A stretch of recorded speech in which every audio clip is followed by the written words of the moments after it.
This is MJ back to talk about Peter Pan. This time we're in chapter 2, and in my reaction to this, I'm going to be talking about how honest and open the book is and how weird it is. How honest and open it is and how weird it is. So first of all, George Darling is at fault here. He blames himself. He and his wife and their dog commiserate over the fact that the children have been abducted by Peter Pan, and there's this weird framing device where they're talking about how they commiserate together with their dog, and then they go into the actual events of the night. So it's kind of like a flashback is being framed by the narrative. And yeah, he's like super immature. He's acting like a toddler. He's stamping his feet. He refuses to take his medicine, which he hid, and Eliza, the servant, found for him and put in the proper place. And it's just strange how immature and petty he is, and it's an odd depiction for him. It's almost like an old depiction of like a toxic male or something.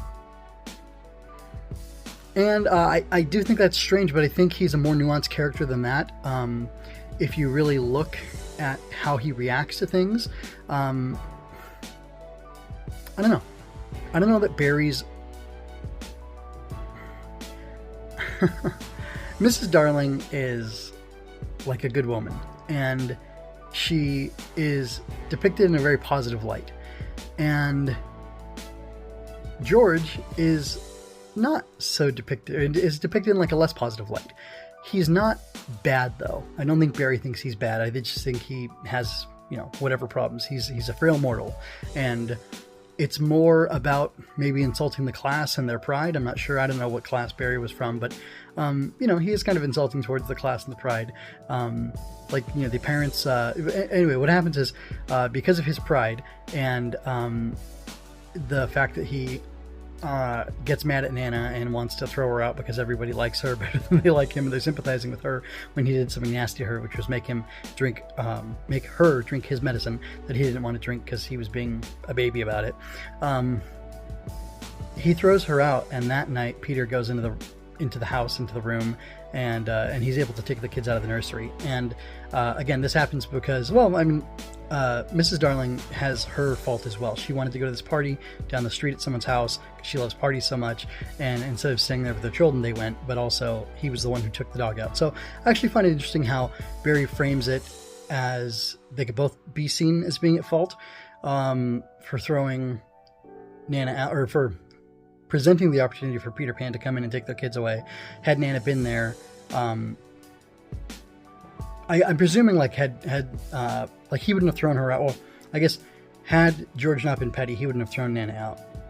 Had what's the wife's name? I can't remember. Had she not wanted to go, Mrs. Darling not wanted to go to the party, they would have stayed there with the kids to protect them. Even if Nana wasn't in there, they would have heard some ruckus and then gone after Peter or the kids or whatever and been able to stop it, or possibly been able to stop it. We don't know for sure. But it's interesting because I would say the narrative firmly places some blame on both of them, and Nana did no wrong. That's the point, because she's a good dog. But yeah, it's really interesting because it's so strange how it frames the parents in the particular way it does, the narrative does, and then which is very realistic. It's like an honesty that we don't like to express because it's not nice to say how petty adults can be and how childlike adults can be, and that's not the way it should be. And definitely in our fiction, those sorts of things are not idealized. You either have hyper competent evil adults, or you have noble people who are doing the best they can. And George is a little petty and a little ignoble, and he's not doing the best he can. And it's interesting because he so desperately wants to be loved by his family and appreciated by them and admired by them.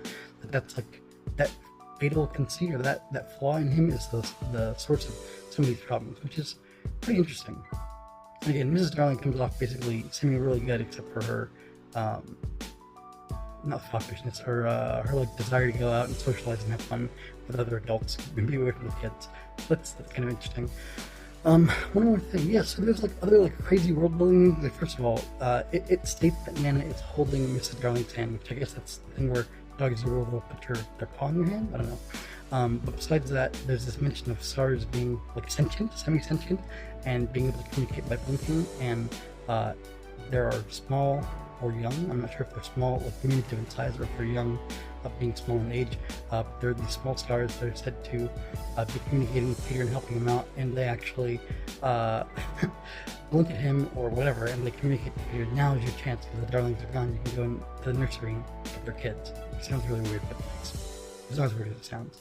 But I think we're going to hear a little bit more about stars in chapter 3.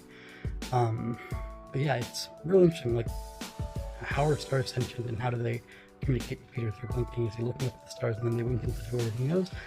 It's the way everything is framed is really, really interesting, and I find it fascinating. And I don't know that you're supposed to take it literally, but you could take it literally if you wanted to and be enriched by that. You could also just take this very figurative, very flowery language and be drawn in by that and be, I guess, delighted by that, the whimsy for whimsy's sake. Anyway, I really like this, and I'm excited to move on to the rest of the book. I hope you enjoyed that. Go to mjmunoz.com to leave any questions, comments, or other feedback you might have. There you can find all of my analysis, art, and fiction.